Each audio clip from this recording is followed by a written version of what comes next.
Kumusta? Magandang hapon sa ating lahat mga kapwa ko ka-farmers, mga ka-viewers, subscriber, kahit saang hasulok man ng ating bansa. So sa inyong lahat at sa inyong patuloy na pagsuporta sa ating munting YouTube channel, maraming salamat po. Naway pagpalain po tayo ng ating pong may kapal sa lahat nating ginagawa araw-araw sa ating bukirin. So ngayon mga ka-farmers, may po tayo mga tanong na kailangan nating sasagutin kasi yun po ang pinaka-importante o pinakamahalaga mga ka-farmers na alam po natin, lalo na sa mga baguhan sa farming. Kasi kawawa naman mga ka-farmers pag hindi alam sa mga baguhang farmers ang pag-mixing ng mga pang-apply natin sa ating mga pananim. Lalo na ngayon sobrang init mga ka-farmers, tapos hindi mo alam kung paano mag-mix ng mga insecticide, fungicide at foliar, lalo na sa mga biostimulant, yung mga organic mga ka-farmers. So ang tanong na ating sasagutin mga ka-farmers at gawa natin ng video ngayon ay patungkol po na ang sirinid. Sabi ng sa ating kaibigang farmers, pwede ba haluan ng binibia? Mga ka-farmers, mga ka-viewers, lalo na sa mga baguhan, share ko lang, hindi po siya pwede kasi ang sirinid mga ka-farmers ay isa po siyang organic fungicide, bacillus po siya. So ibig sabihin mga ka-farmers, mga ka-viewers, share ko lang po sa inyo, good bacteria po siya. Once na mahaluan natin ng mga insecticide na synthetic, ang good bacteria na makakatulong para maiwasan sa ating tanim na magkasakit, tulad ng tinatawag nating ng mga bacterial wilt, prorsal wilt at saka wilting.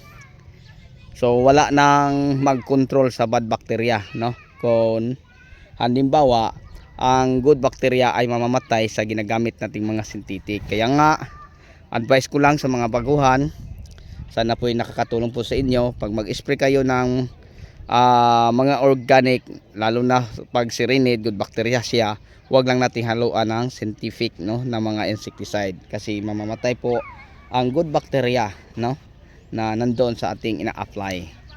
And then mga ka-farmers, mga ka-viewers, kung mag-spray tayo ng mga biostimulant like na Vision o ano pa, pag organic mga ka-farmers, wag nating haluan ng mga synthetic. So pwede natin siya i-spray solo, yun lang.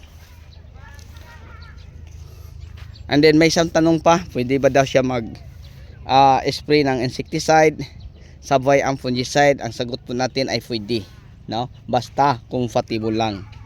Ano po ang hindi pwede na fungicide at insecticide mga ka-farmers na i-spray at makakasira sa ating tanim? Share ko lang po sa inyo yung mga hindi compatible. Halimbawa, nag-spray tayo ng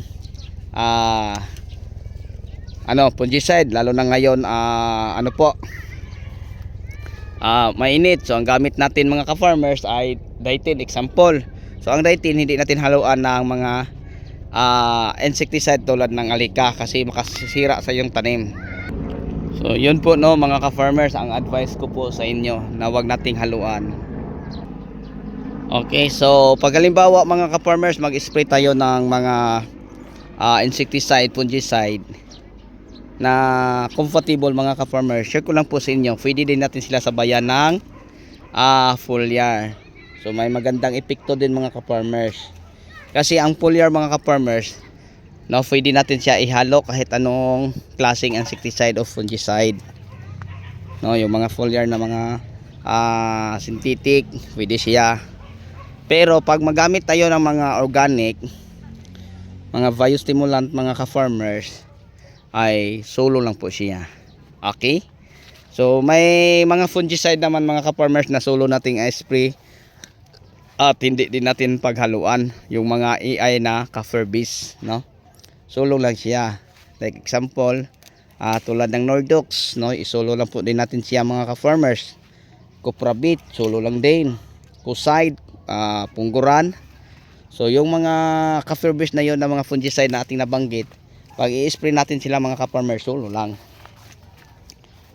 Kasi mga ka-farmers, pag haluan natin sila ay masusunog po ang mga dahon ng ating mga talong. So kawawa mga ka-farmers ang ating talong at kawawa tayo. Alam niyo ba kung bakit? Kasi wala tayong maaani. So yun po ang i-share ko sa inyo at maibahagi. So mas maganda na kung mag-spray tayo ng insecticide, sabayan natin ng fungicide. So yung compatible. So example, Alika, produkto sa Syngenta, ang Ortidoba Top or Score produkto Syngenta. So yun, pwede natin silang ihalo. Okay? And then kung halimbawa, FMC, pwede tayo maghalo mga ka-farmers ng insecticide natin binibia. Example lang ha, ay ang ating ano naman ay Purso. Pwede natin silang ihalo. Or sa bus, no? Halimbawa, mag-spray tayo ng insecticide tulad na lang ng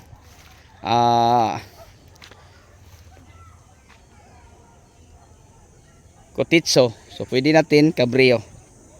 So yan mga ka-farmers, pwede din. Okay, so yun lang siguro mga ka-farmers, no, mga ka-viewers ang i-share ko po sa inyo. So bukas mag-harvest tayo sa ating talong. So tingnan nyo mga ka-farmers, dahil sa sobrang init ang talong natin ay namumutla. So napakamura ang presyo. Ay nako, grabe.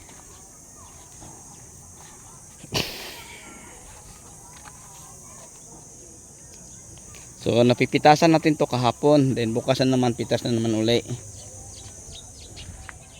So dahil sa sobrang init mga ka-farmers at kulang sa tubig, yan madali lang mamutla ang ating bunga ng ating talong.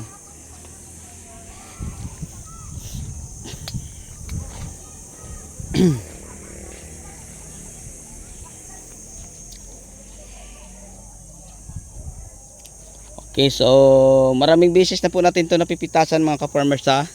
Pang 38 na bukas, no? Pang 38 na bukas. So parang kita kong marami tayong mapipitas din na bukas mga ka-farmers. So yan ang ating talong. Sobrang tangkad, lagpas tao. Saka napakadami pa ding bunga.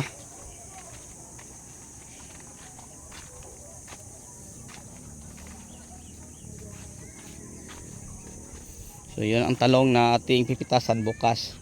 So bukas mga ka-farmers, no, kasama natin uli sa part 2 si Idol Buddy Gansinya, yung sa agribusiness how it work. So abangan nyo mga ka-farmers kasi sabayan ko siyang magawa sa video. So abangan lang nyo bukas mga ka-farmers. 100% may matutunan siguro kayo sa aming kwentuhan, kasi para sa akin napakagaling po ni Idol Buddy ng magtanong, no? Kaya nga wala tayong hindi sabi sa kanyang tanong, kasi parang sa tingin ko napakaayos yung magtanong. So yun lang po mga ka-farmers, hanggang dito na lang. Maraming salamat po, bye bye and God bless. Thank you.